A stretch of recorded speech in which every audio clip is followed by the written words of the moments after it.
I've been hosting this once a month thing called Make Your Own Noise.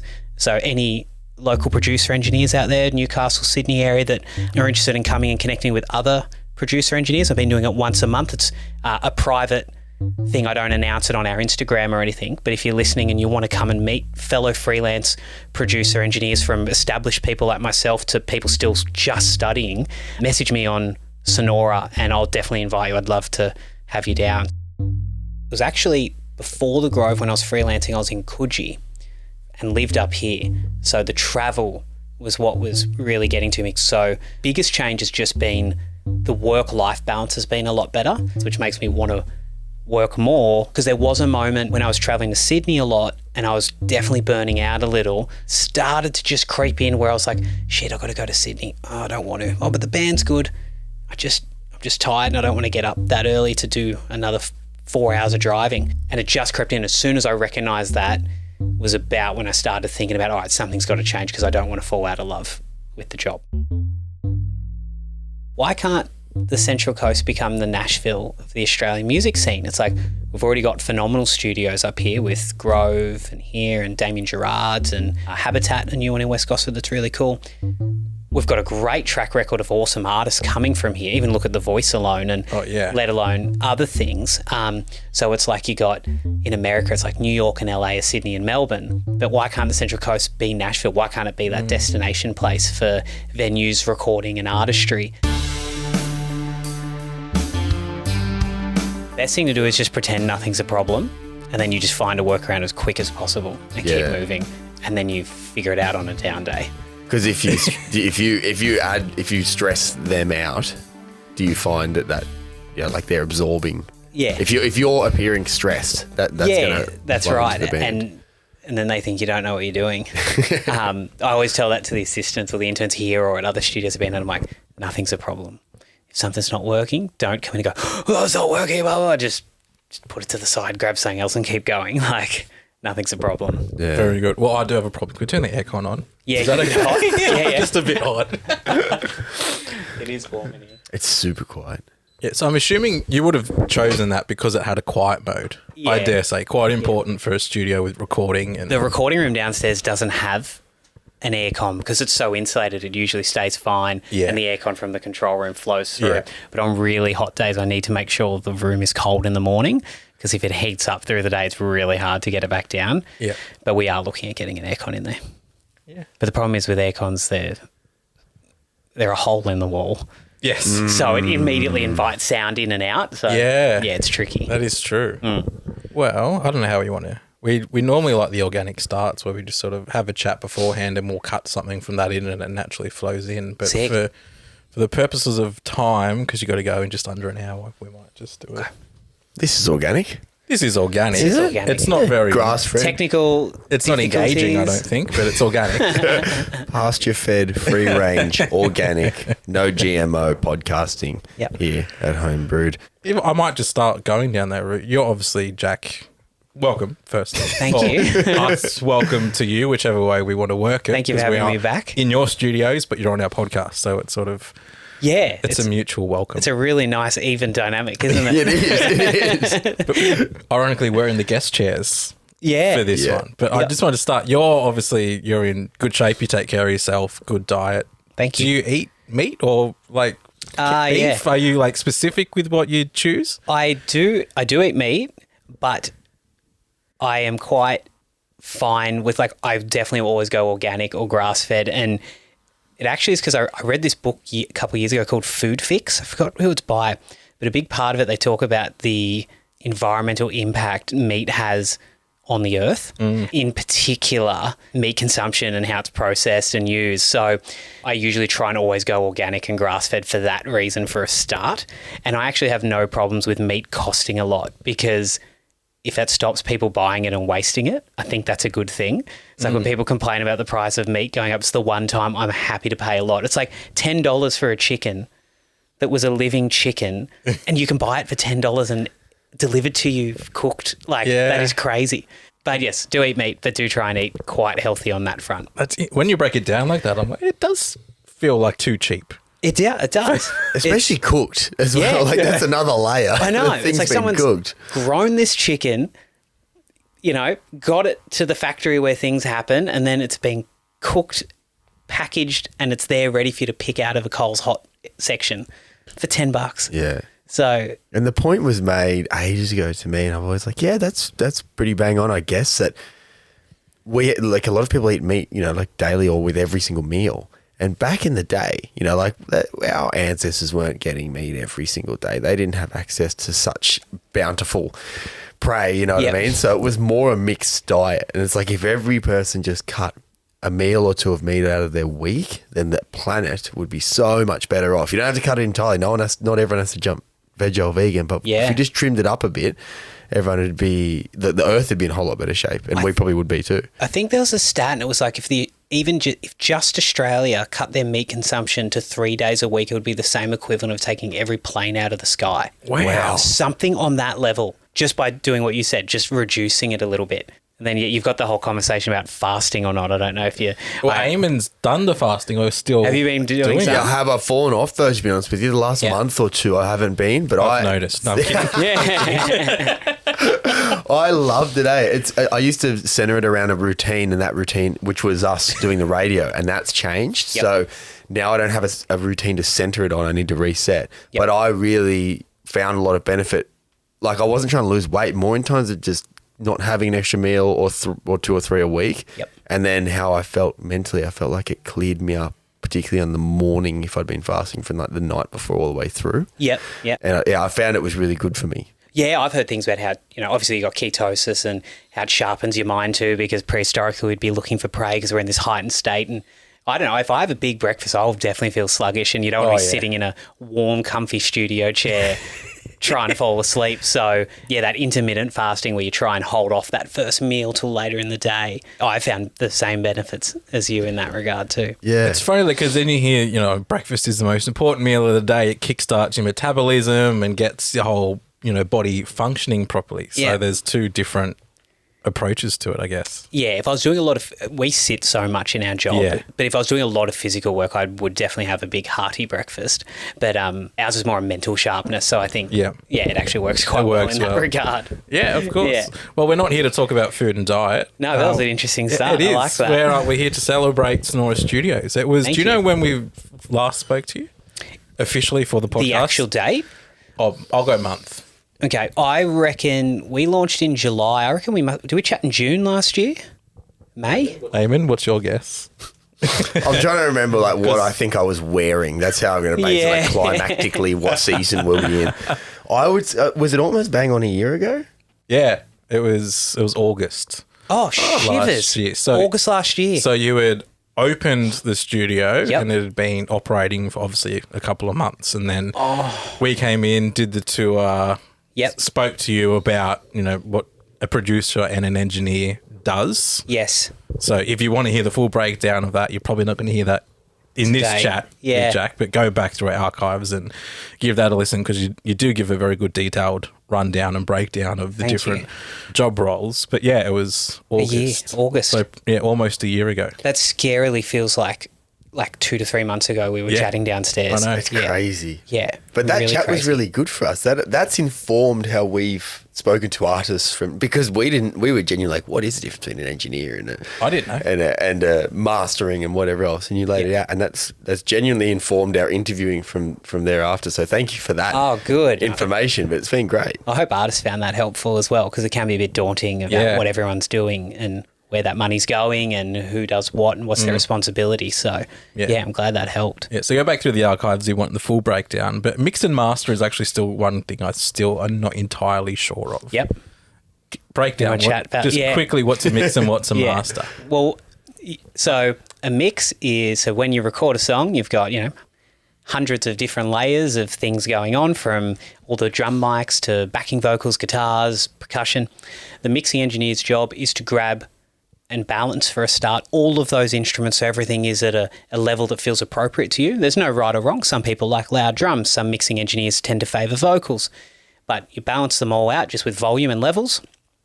Then you use all the different types of effects and processings and tools that we have to make the mix really bring it to life. Like, mixing is not just a technical thing of technically we use words like clarity, depth, width to a mix. So if a mix is really clear and wide and deep, and that's the one level of mixing. And then the next level, like the really good mixing engineers bring out more emotion. So is the song a sad song? So you bring the vocals really close and you make them real warm, like they're giving you a hug, or is it a band that's really aggressive? So you're adding things like distortions or EQing in a way that's making things really attacky and jumping out the speaker. So that's that higher level of like not just balancing and making a song sound good to the ear, but feel good. That's like that high level of mixing that takes years to develop. And mastering is once you've mixed it, you bounce it down to one stereo file. So that is like the song in its final form. That goes to a mastering engineer. All a mastering engineer's job is usually they're in a really well-treated room with really good pieces of gear. They're like your final check-off to listen to the song in the perfect environment to make sure all the frequencies are balanced, and also their job is to make sure it meets loudness specifications for streaming services and vinyl pressing and things like that. But 95% of the job, once you've recorded it, is definitely the mix. Yeah. Interesting. Yeah. I thought... I don't know what, yeah, slightly different from that. So the masterer just has one file. Yeah. And so they're kind of limited in how much they can even adjust Massively limited. And so when you work with an artist and they're like, if they ever send you a note and they're like, oh, I feel like the vocals aren't that clear, but mastering will probably fix it. You're like, no. Make sure, you want the artist and that mix to be, they're stoked with it, and then mastering's just like the wicket keeper that's doing the final check to make sure you're not listening in a room where the bass is too loud and you've mixed that in a way that's not right. So they're the final check to make sure every frequency is in balance, and then they make it loud in a very specific way so that it's right to go on streaming services, CD pressings, vinyls, etc. And is that typically done by a different person? So like, would you do a mix and then send it to someone else for the master? Would you do both? Like how? I do process? master, but I don't master what I mix. Yeah. So I think of it like a different set of ears in a different set of rooms. So if I've recorded something in my studio through my speakers with my ears, I shouldn't need to fix anything more. Like, to me, it's done. It's a pointless exercise doing your own mastering at that point. I think it is, yeah. But on the flip side, I master things that like the other guys are recording downstairs because they've mixed it with their ears and their room and their speakers, and then I'm their second check. Yeah. So, yeah, that's sort of a part of it. Yeah. But, yeah, if you're ever thinking of skipping out financially on the mixing side, but you're going to go pay for a big wig overseas to master it because they mastered Taylor Swift's new record, don't do it that way. There's lots of great mastering engineers that are affordable that will do a good job, but the mixing is where a lot of that happens. And thank you for our obligatory Taylor Swift reference. We've referenced her in every single episode so far. Okay. Yeah.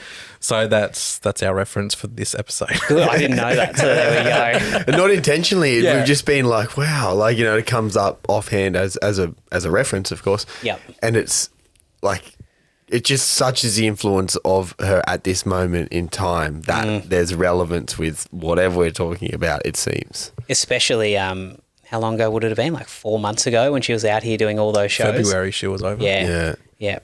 She's amazing. And she's still touring. Apparently the tour she's on doesn't end until December or something. Oh my God. But, she was on long before she got to Australia. Yeah. It's crazy. Did you see that flight map when she was like in Japan back to the Super Bowl to Australia? I think the Super Bowl was right before she came to Australia. Yes, it was. I got a feeling it was that. It was because she was in Japan and then she came to Australia. Yeah. And Travis Kelce was at the Sydney show. Oh, there you go. And Blink were next door. Yes. Yeah.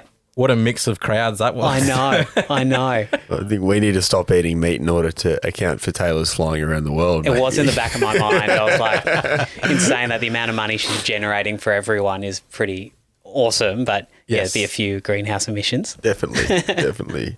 But no major emissions here at Sonora Studios, which is nice. Yep. And we are celebrating, as I said just before we went on down that rabbit hole, that 12 months just over now of Sonora Studios. Yep. Thank you. How's it felt? Obviously, we see you pretty much every week when we come in here to do the podcast, and things are always going well. You're busy, booked out, everything's looking good. But how are you feeling? How do you reflect on the last 12 months?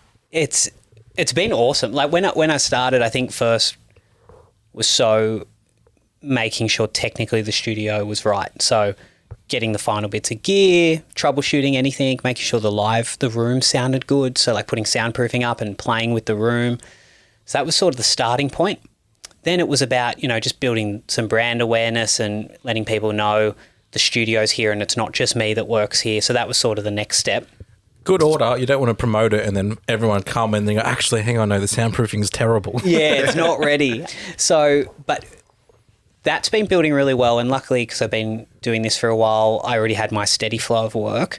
But the stuff that has really kicked off probably the last 3 to 4 months of the first year is the younger producer engineers like Lachlan, who's downstairs right now, Lachlan Cronin. They're booking the studio out. So I'm up here in this room mixing and they're downstairs recording killer new bands. So that's what's been really exciting. A lot of those are former students that I've taught at the Grove Academy. Some are people that have just directly reached out to me and I've had them in sitting in on my sessions and interning, and then they're like, oh, I've got a band, could I bring them in? I'm like, of course you could bring them in. So with those guys and girls listening too, I haven't had any female engineer producers here, and I know that's a bit of an industry-wide thing, unfortunately, at the moment, but there are some great ones out there. So if you are a aspiring or established female producer engineer, please reach out because I would love to promote that. Yeah, I think we may have touched on that last time too, but you look at the mix of musicians, it's relatively even, 50-50 split between male and female musicians. Yeah. But when you look at the producing and the sort of, back end side of making music, it is very heavily male dominated in the industry in that way. Yeah, it is. And even the students at the Grove, and they've had a pretty good female to male ratio at times, but I would still say be 80% guys. And currently all of my interns and people on the team here are men.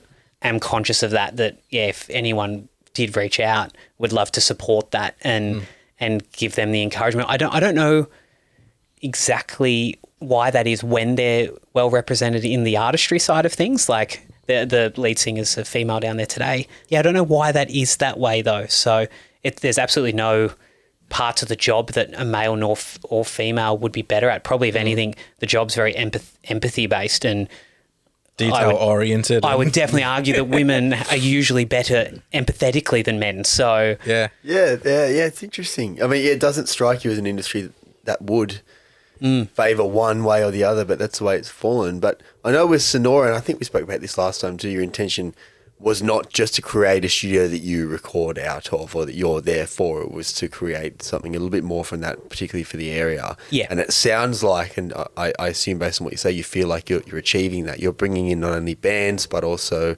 aspiring engineers, people wanting to learn the trade. Yeah. And this is a place for them to do that, not just your studio. Definitely.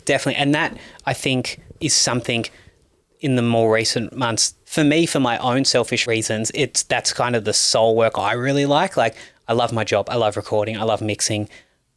But it'd be like you guys doing things like this. This is your passion and the thing you love. And I love knowing that I've helped make a difference for other people by giving them the space at a very, affordable rate for where they're at in their careers and them interning with me and learning off me. So that kind of fills my cup to a level that the production and mixing is amazing, but just doesn't get to that next level where I'm making a really good difference to other people. So the studio, the whole thing I was trying to do with it here is it's not the Grove. I love the Grove and shout out to them. I'm going there this Friday and it's phenomenal, but it is hard to get there in the earlier stages. So this space is that amazing bang for buck for the more emerging to middle-sized bands where they can make great sounding recordings. And then if you've got a huge budget and then you go to the Groves, the 301s and go for it. So,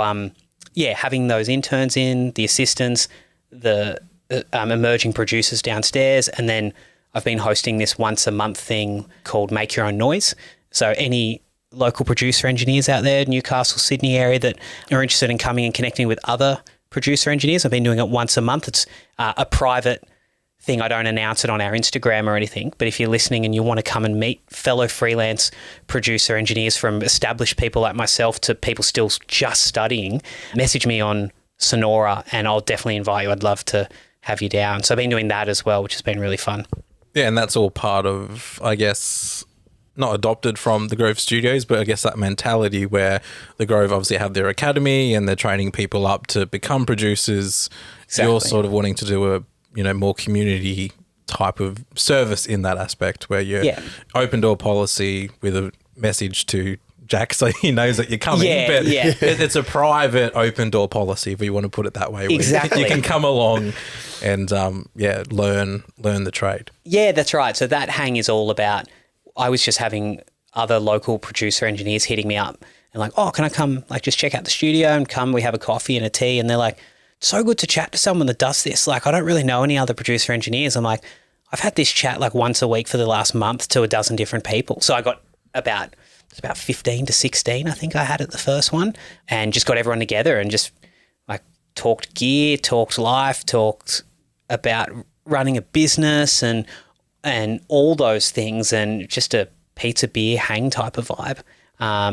So I want to do those once a month to keep that community and expand that, and have a few other ideas from there. Yeah. Awesome. And how have you found the response has been from the bands that you've had in? Because this is a brand new space for us as not artists. To come in here it's a cool place to be in when you don't make music. So cool. Have you had that same response and excitement from bands? And I know a lot of the artists that we've had, particularly in the downstairs room, they're going, whoa, coming in wide-eyed, looking around going, this is really, really nice. So have you had that same response from the bands you had in to record? Yeah, I think so. It's been nice, especially bands that I've already worked with that know me more personally, where they'll come in, they're like, oh, this is so you. I love this. So that's kind of nice. Downstairs, for those that have seen it before or maybe seen when you filmed your podcast, I kind of want it to feel not daunting, really homely, like you're in your living room, but a nice, open, relaxed environment. Yeah, so that's kind of, I think the big thing's been, oh, this is such a nice space. Just a nice, welcoming, not daunting, over flashy, but just clean, clear, calm. When we launched the studio, we had some people helping us with what do you want to convey, in your messaging. And the tag that we kind of finished on, which we never advertised, but internally it's clarity fosters creativity. So having that space downstairs we keep it nice and open. It's not too over the top. It's just got a few nice little ornaments, but not that cluttered, hectic feel. That clarity should foster creativity in your mind. I think that was sort of what we were going for. It does though. Even at home, you might have some washing on the floor or the kitchen's a bit of a mess and you just you feel anxious being in that space. And as soon as you clean the house, you're like, oh, I feel so much better. Yeah. So imagine if your creative space was cluttered or, not organized in the way that you've set it up. It would be a very difficult place to be able to create anything if it wasn't as nice and clean and open and inviting as you've made it to be. And the interns, the assistants, and I learned this at the Grove to a T because it's such a phenomenal studio and it's so big with so much stuff. Everything has a place, everything has a reset position. We set it up in a way on purpose so when you walk in, everything's fresh in a spot, ready to go. Yeah. So you can just make music and not look for every little adapter and thing. You need a stand, you know where they sit. You need a lead, you know where they're housed, you know where everything is. So it's, Yeah. So that was a big bit of feedback I think we've had. And how much of a difference do those elements of a session make to that session? Because again, for the uninducted, you might think, okay, they're going in to record a song. The guitarist knows their part, the drummer knows their part, the singer knows their part. They've just got to get into the studio and record it. But how much is in those details, not only of what you do behind the desk, but also the spatial details, the layout? How much do you think that influences how a session goes and how a band feels? Massively. What we were talking about before we started recording with if there's a technical difficulty and you just keep momentum going in the session, don't sit there for ages trying to figure things out. So to your question, the things the way, if I'm setting up a band live, spatially how I set everyone up in a way that they're not going to be tripping on leads, the lighting's right. I'll always turn the downlights off, have the lamps on for vibe. They can visually see each other really clearly. It's the bassist and drummer, I'll angle them in a way where they can see each other, they can see me, they can see the singer half out the corner of their eye as well. So all that stuff's really important. for the flow and energy of it, the way, like even with headphones, like we give them headphone units where they can make their own mixes. So having everything labelled really clearly, so if they need to look at their headphone and turn something up, they can read it really clearly.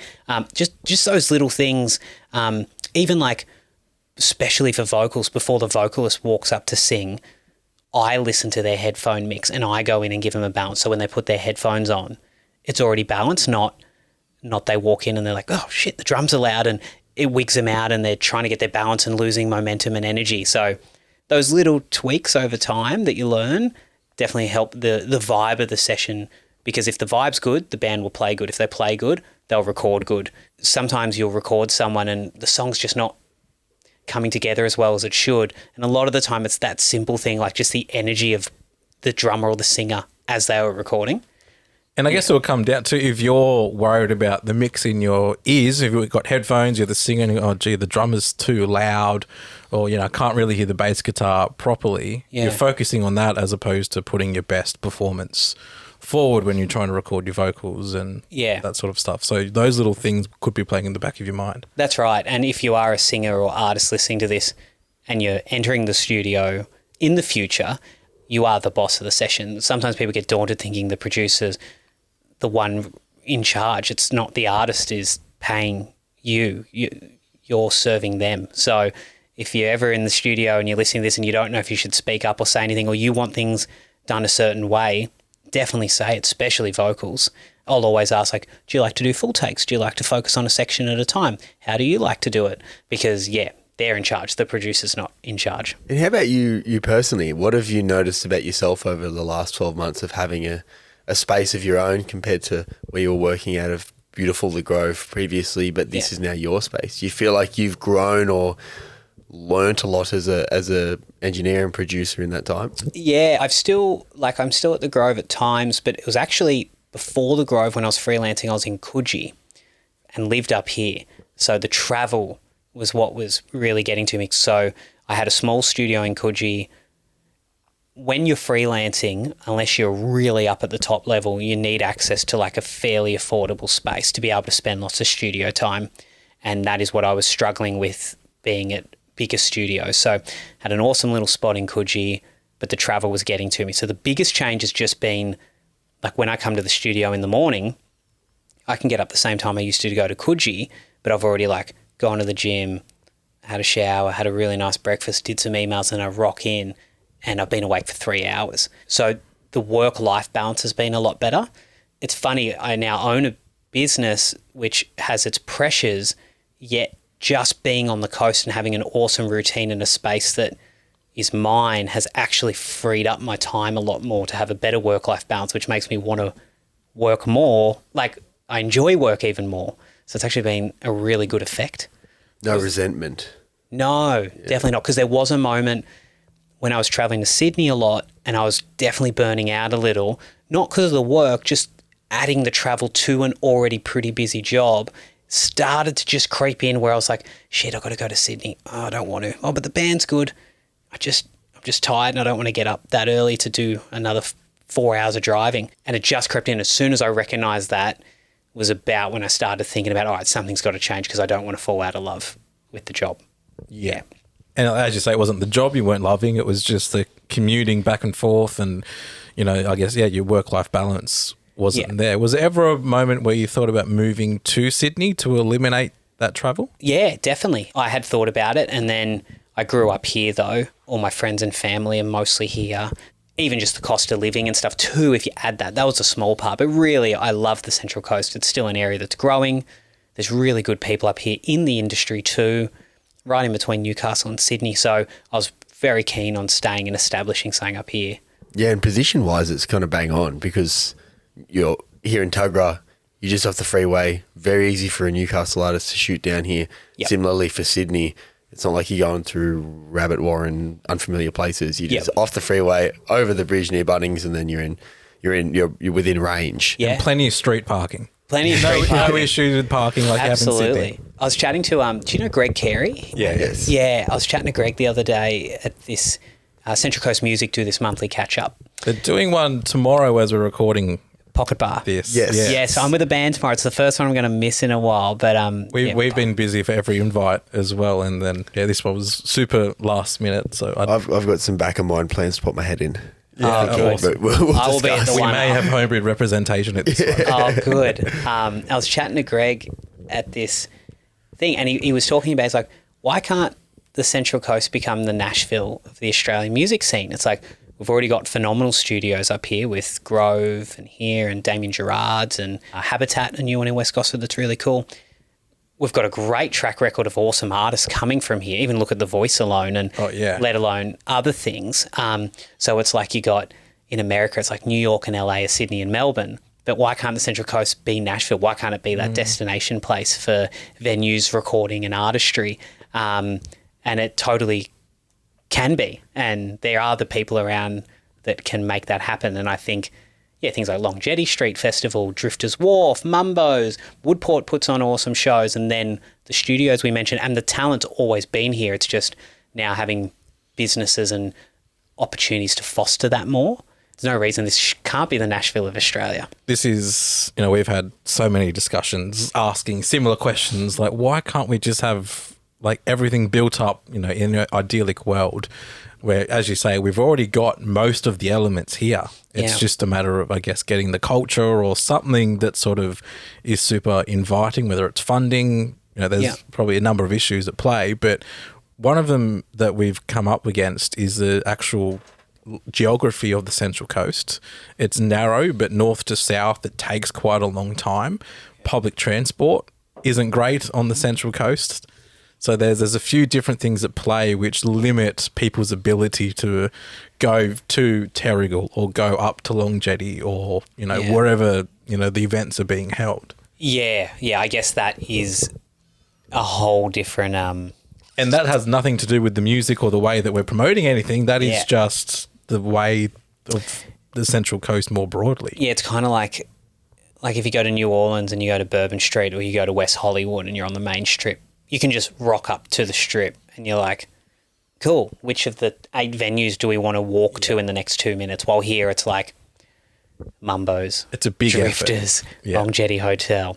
Yeah, so I guess hopefully that's Gosford, like the heart of Gosford with everything that's going on there, and John Singleton building every flipping thing over 10 stories high has his name on it. But hopefully that's Gosford. I think Terrigal has its own thing already with the nightlife and the food and stuff. And it's got Mumbo's, which is a great venue, but I'd love to see Gosford being the more trendy city that is doing that stuff. That would be really cool. And obviously Drifters is there, so you can build around that, build the culture and all the different, more boutique venues and the little food and cafe places and absolutely all that. But then if you're adding more of that, you need more parking, which there's not enough of already. Better public transport solves all of those problems. It does. Yeah. It does 100%. But back to Sonora. So you're a year in now. Yep. Did you have projections, goals, ideas of where you'd be at this point when you first started? And then also, how are you looking ahead now at the first year? Because I imagine you'd finally be feeling like this is home, established, comfortable, your space, after being kind of moving around a bit previous to that. Yeah. So I think because the building of this all up was about a year in the planning. By the time we bought the property, had to wait for the keys, made all our plans, and then the actual build itself was about 6 to 7 months. Which is, by the way, like we walk in here now when it's already completed and we're like, wow, you've made really good use of the space and, very functional, works well. You posted the photos of this just as an empty warehouse. And I was my paint document. Did you see my paint document in that same post? Yeah. I designed it in paint. Yeah. Yeah. I saw that. I planned it. But I thought, how did, you've obviously got a better brain than I do, because I look at an empty space and I find it difficult to be able to envisage what you've actually built here. Yeah, so when I bought this property, it was just a blank floor. We didn't even have the roof or anything yet, and then we obviously built everything inside it. But I had a tape measure at like my mum's house or my studio in Coogee, and I was like just measuring. I'm like, okay, I've got this long downstairs. How big do I want the control room and live room? And then upstairs, the bathroom's going to be this big, so how much room does that leave me for the living room and my mixing room and the amp booth? So it was literally me just in big spaces with tape measures. Yeah. And then the builder's like, cool, so where's this wall going to go? And I'm like, 6.5? Yep, let's do that. And I was really happy with that. So to Eamonn's question with what's next, I think this first year I didn't try and jump the gun on anything crazy and just like, it's built, let's establish, let's just get comfy, enjoy it, build a bit of a community, start that, getting other people around. So that was what the first year's been, and pretty spot on where I was hoping we would be in that regard, which is good. Financially, we kind of hit the numbers we needed to that are like, okay, we're just breathing a little bit and things are just rolling now, which is nice and gives me a bit of flexibility to now. It's only been these last probably like 2 months to actually really sit and go, okay, what are the next steps for Sonora and for me and for the people I want around? And I think the really big thing I'm really excited about is more events like the Make Your Own Noise event I've been doing, workshops, both technical workshops for young engineers to come and learn, and also like career and career and life building advice workshops as well. So like big things like for the 17-year-old kid at home right now who's just starting to study or hasn't yet and has absolutely no idea how to start in the industry. So come here, let's talk about the job, what it actually entails. How do you actually start in this industry? How do you find work? What does it mean to set up your own ABN? All that kind of and life questions related to this. So I'm really excited for the studio to keep fostering these great young engineers and their work building through here. And for myself personally in the studios, using the space for more like workshops and events and evenings where it can be even more than just come to record, if that makes sense. So like a hub. Because I remember when we last spoke, you said that you were kind of echoing it there, where you said that a lot of people will have this interest in recording or producing. They don't even know what to call or what their interest is. And they certainly don't know that there's a career, or even if they did, like it's not at your career fairs, it's not at your expos, it's not recommended to you by your teacher at school unless you're, lucky and in a good music class, I guess. Yeah. And half of the issue is visibility, and people knowing, instead of feeling lost for a few years or however long, knowing that this is a career they can pursue straight out the gate. Definitely. Well, it's starting to become more visible at the careers expos, which is good, but for a long time it wasn't. And when I've gone to those on behalf of the Grove Academy, and I don't want to start a school, like I teach there and I love teaching there, but mine would be more like workshops and closer mentoring stuff. Kids would come up and they'd be so excited, like, oh, what's this you do? And I'm like, recording. So like, what do you mean? Like, we record bands and help them make music and record their songs. Like, oh, I would love that. Oh, and they light up. And those kind of kids are the ones that need to see that this is a job and something you can do. Because you can see it in their face. They're just like, oh, that's the thing. I didn't know that's a thing, and tell me more. And so, using this space to help promote that, both through, technical teachings of this is a studio and this is how you record drums, etc. And also for those that already have started studying that actually want to learn to build a career out of it, what does that actually entail on a personal and life level, to sit there and help them set goals. And like with my interns, they have this thing once a week when they're in that they need to sit down and research some bands, and not reaching out for Sonora, it's got nothing to do with me, for them. Like, I want you to find 3 bands you like, and I want you to message them on Instagram or email them today and tell them something you like about their music, and if they want to record with you, to let them know you're keen. So those kind of little footsteps. Today was the first week for a new intern. He did it. He hasn't recorded a band yet, and 2 of the 3 bands got back to him within an hour, and he's like, oh, that's easy. I'm like, it is easy. And now you've got 2 bands to record. So those little steps is really cool. It's such a crucial part of what you're doing with those workshops, because a lot of creative industries, or an industry where there's a lot of freelance work, it feels near impossible to get your foot in the door, or to actually build to a point where you're getting regular work. Like, I can, do this thing for free for a month, but then that's sort of where it ends. So being, I guess, mentored in the way to, you're not just being taught the technical skills of being a producer and engineer, but you're being taught life skills and lessons along the way as well. I think it's such a crucial, part of what you're doing to getting these kids actually not just excited about it, but actually visioning themselves doing it in the future and planning towards it. Absolutely. And because I had that mentor, like at the Grove, I had Scott Horscroft, who's the owner, and who still is a mentor to me. And even when I built this, I still talk to him about things with the studio and running a studio because he runs the Grove. So I had that mentor, and if I didn't have him or the one or two other producers at the Grove, I probably wouldn't have did the things I needed to maybe get into this spot. So in any career, it only takes one conversation with someone a bit more senior to just like clear the air or like tell you to back yourself that can make such a big difference. I remember a really clear chat I had with a producer called Andy Mack, who's worked with like Asher, who you had in a little while ago, and a few others, phenomenal producers, like Vera Blue and stuff as well. And I remember I was like 21, first few months at the Grove, and I walked in on the studio, goes, "How you going, Jack?" He's like, "Yeah." He's like, "You finding any bands yet?" I'm like, "Oh, I haven't yet. But hopefully soon." He's like, "Jump on Triple J, find 5 bands you like, find them on Instagram or Facebook, send them a message saying, 'Hey, you love your music and you work at the Grove. Would you want to record sometime? I'm building my portfolio. I want to do it for free.'" I'm like, "Oh, okay." And I did. And that one chat, I never even thought to do that. And it's so simple. So hopefully I'm helping others in that way, and they're going to help others in the future. Yeah, and so much is like that. It's just, just take that step, do the thing that is actually quite simple that you might not even consider to do in the first place, or as an option for you to further your own career. Yeah. And your own little like insecurities or whatever is actually what's holding you back from sending that message, where the way it's going to be received on the other side is probably quite welcome. Yeah, you're probably thinking like and I've been there, like that young, insecure 21-year-old, like you probably think, "Oh, what if they don't reply to me?" Or like, what if they like laugh because I haven't done any much work yet or anything? And in the end, when I've done that and they've come in the studio, they're like, "Dude, we're so stoked, like a producer reached out and wanted to work with us." Like their thought process was the exact opposite to what your imposter syndrome or little voice was telling yourself.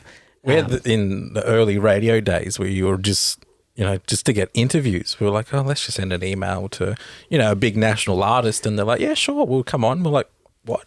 Like, yeah. Really? Yeah.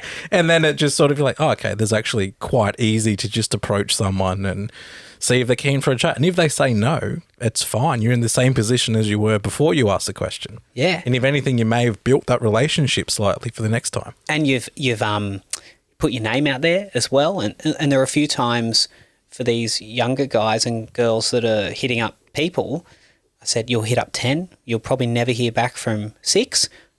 2 to 3 will get back to you, but there'll also be 1 or 2 down the track. And I did have it multiple times where I got in the studio with a band and they're like, "Yeah, I'm like, so good we finally got to work together. Like, I remember when you messaged us 2 years ago." I'm like, "Did I?" It's like that, putting that energy out in the universe. And if you hit up a big artist and they can't this time, but they come back out to Australia next time or to the local area and you hit them up again, they're like, "Oh, those guys are still going. That's a good sign. They must be good at what they do. Yeah, let's go this time. We can make it happen." Yeah. Or even like we would have had people submit their songs to be played on the radio show when we had it. And for, might have slipped through the cracks, or we might not have seen the email or whatever the case was. And then they, instead of going, "Oh, they didn't reply to my last one, I won't send it." They have a new single, they'll send it to us. Yeah. And then, we come across that email. I'm like, "Yeah, cool, we'll give you a spin." Yep. So it could have just been, they've seen the message at a bad time and couldn't get back to you, or whatever the case is. Like, just because they didn't reply once, don't go, "Oh, well, that's a dead lead." Like, you can keep pursuing it until they tell you to get stuff or whatever. Yeah. But like, it's never just because they don't reply, that's not a no. They've told themselves this story of like, "Oh, Homebrewed didn't like my song. They didn't listen to it." Like, when in your head you were like, "I was really sick and I was on my honeymoon," and you're like, "I just missed it in the email chain. I'm sorry." But you're right. Like, it's funny that, recognizing in this industry too, as you've seen, like so many artists and like just so much doubt and anxiety and fear. I think that's what draws a lot of good musos, unfortunately, have a lot of that, because that's their expression to get that out is their music. So I've worked with so many phenomenal artists that get in the studio and they get in their head and get self-doubt. And your job as the producer is to coax that out of them and remind them they're phenomenal and that it's okay to make mistakes, and that, like, you'll have a great singer and they're like, "Oh, I'm so sorry, this is taking ages." And then you go, "No, it's not. This is how 90% of the recordings I do go." Like, "Oh, okay, I'm like, oh, sorry, and snap back into it and off they go. Once they're out of their head, they're fine. Yeah. So, that little voice you were saying in your head. Yeah, and that relates so much to the empathy thing you're talking about, specifically when we were talking about having female producers and not enough of them. How much of the job for you is about tapping into your empathy and your ability to relate to someone and connect with them emotionally and understand them emotionally, as well as it is the nuts and bolts? Oh, it's such a huge part. Like, you could record a drum kit and make it sound awesome, but if you're a dick, no one's probably going to want to come back and record with you. Or, like, I reckon realistically, the mixing front's different. That's obviously very skill and artistry based, and that's different. But in terms of being a good producer in the room, recording someone, there's like a base level of skill that most people can be taught, and that's going to get you like a fair way the way there on the technical level. And then it's all your people skills, like managing conflicts, creating a good vibe in the studio, reading the room, knowing when to push the artist hard, knowing when to be really gentle with them. All those things is like such a massive part, because in the end, if you know how to set up a microphone, get it in a pretty good position, not distort it on the way in and mess it up, what you're capturing is the artist and their performance. So if you have the skills to get the best out of the artist and their performance, then the microphone will just pick it up and do the rest. So I think it's the massive part of the job is, the empathy, the people skills, and then the technical and engineering stuff. I don't know, a lot of people can just learn that fairly easily, I think. And you mentioned in the last chat about the difference between a producer and an engineer. The producer is sort of getting that emotional side out of things, and you're doing, getting close to the mic for a softer emotional song or whatever the case is, where I guess the engineer is doing a bit more of the technical, let's put this effect here or whatever the case is. I'm conscious of time. We've only got about 10 minutes left with you because I know you have to go, but I need to ask you about AI and the future of music. I want to know your take. Obviously, as a producer, God, how are you feeling about? Because a few weeks ago we looked at a study and that said that I think it was 25% of producers have used AI tools in their music. Yep. At that time, you go, we need to ask Jack about that. Yeah. And I was sitting in this chair in my head going, there was something that we really wanted to ask Jack that I know we haven't asked. And I was like, what was it? And I'm so glad, Cam, that you pulled it out. What are your thoughts on that and the future of where we're heading? Some of my students at the Grove the other week, I came in and they used some song generating app. I don't know which one it was, one of the big ones online. And a lot of people listening probably know this, and I was late to the party. But they're like, you put in the genre, you put in a lyrical theme, and then they spit out a couple of song options for you, and then you can go like that, don't like that, don't like that, and then they'll mash them together and make a new one. And in the end, they wrote a whole song about one of the other teachers, and it sounded awesome. I didn't know it was an AI thing at first. I came in like, here's a song we did about the other teacher, and I'm listening to it like, dude, this sounds really good. Like, did you mix this too? And they're like, no, it's AI. I'm like, oh God, oh no. So,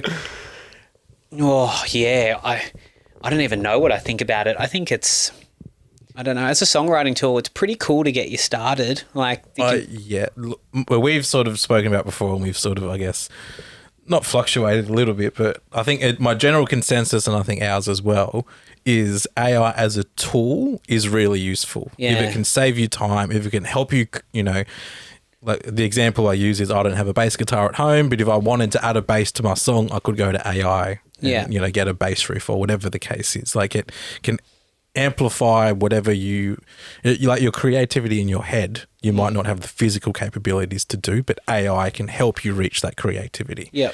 That's where, as a tool, I think it's quite useful. But if you're going, write me a song and do this, and it does all the work for you, then it's like, well, you didn't really have any human input into the song. Yeah, and apparently, could be wrong. If I am wrong, someone will probably correct me. But I think there is even a record label or two now that purely uses AI song generating for their songs that they use. Wow. I just think that sucks. That's like because why are we all here in this room, and why have you it's not, you haven't just gone, wow, this is a great business opportunity. I'm a shrewd-minded man. I'm going to make some money here. You're here for the love of it, and that's what got you there in the first place. And you deal with the interns you spoke about before, and we've just been speaking about people who are passionate. There's a band below us right now who channel so much into making music, and it means so much for them. We have done umpteen hours talking about this over the years, despite not playing music ourselves because we love it. Cam, you're a seasoned guitarist.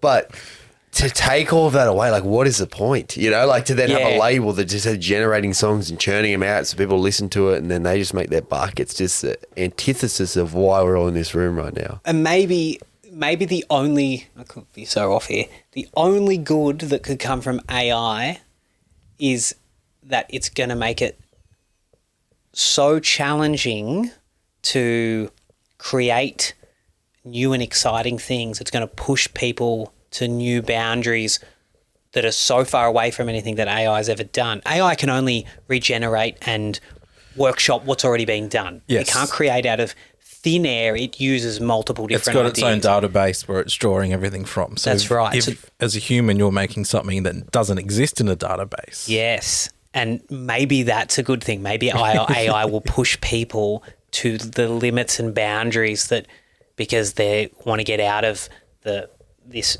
music churning thing that's going on in, like I'm saying, if that happens, maybe it'll push people to realms of just wanting to get so far away from the mainstream radio that's this AI generated thing that will create totally new music.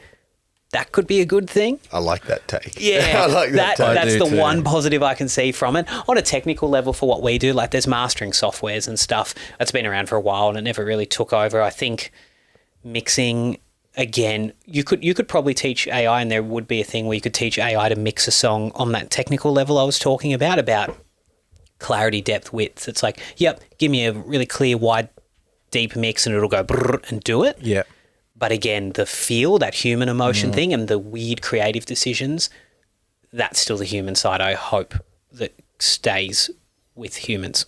Yeah, and that's something, you know, same for, you know, podcasting, there's AI tools that can help clean up audio, where it can help add, you know, effects, or it can cut out all the silences, all the ums and ahs, time-saving tools and techniques that AI can do. Yeah. But in terms of actually creating something, that's where it fit, the lines seem a bit more blurred. That's right.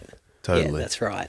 Yeah, it's a brave new world we're stepping into. 1 year ago, we were talking about Sonora opening its doors. Now we're talking about the damn computers. But it has been really great to I mean, we're returning here weekly, but return with you and have this conversation now here. And congratulations on 1 year.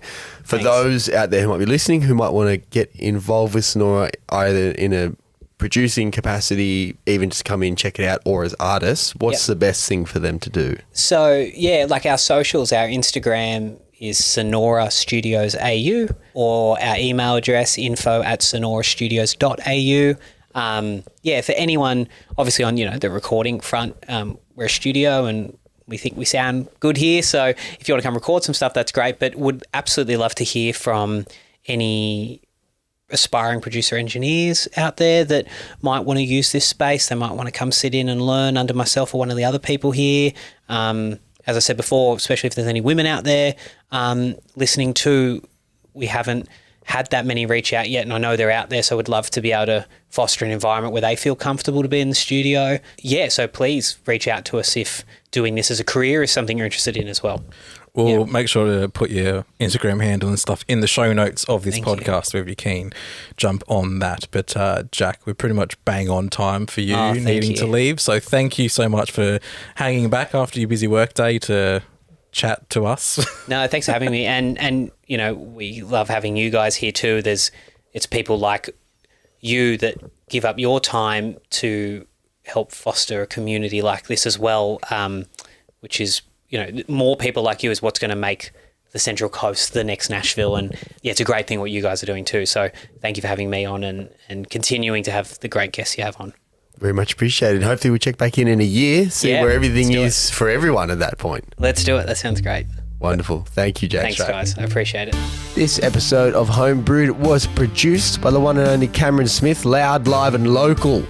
at Sonora Studios in Tuggerah. Big thanks to Jack Nigro for having us here. Of course, that is on Darkingjung country, and we're paying our respects to the Indigenous community here on the Central Coast. If you want to catch up with anything else we're doing, www.homebrewed.au. Find us there and hear us next time. Do you ever get a violin hanging around here anywhere? I don't have a violin. I didn't know what you were going to do there. Why do you play? Yes, he does. No, so when we chatted to Joel Leggett, I said to him, my toxic trait is I reckon I'd be able to pick up a violin and be able to play it. Oh. Okay, no, I don't. I have a mandolin. They're pretty hard to play. Yeah. We got to get him on something because I thought this would be great content. Like, let's put this man's assumption to the test. And we thought, well, we're in a music studio. Like, surely Maybe. Jack's got a violin. I've got fake violins, but no, I have guitars, mandolins. I have a cigar box guitar. They're pretty cool. Ooh. But if I do invest in a violin, Don't do it just for me, please. we will get you on. But I have tried. I have thought that, like, I have thought the same thing because I'm, guitarist like you. That's where I came across. Didn't sound good. Yeah. No. That's what Joel sort of warned me about as well because his mum played. Yes, that's right. She did too. Yeah. Way harder than you think. Yeah. Yeah. And they're not a cheap instrument, like for us to, like you can get an acoustic guitar for like $30, you know what I mean? Yeah. But I don't think you can pick up a violin for a reasonable price point. I just wanted For a joke. make it, Yeah. make it. Well, you might end up, in an orchestra. Maybe. You never know. Drop $1,000 for Cam from Homebrewed to try put his theory. Just for our little silly social media video to get 3 likes. Crowdfund it. Come on. Oh God.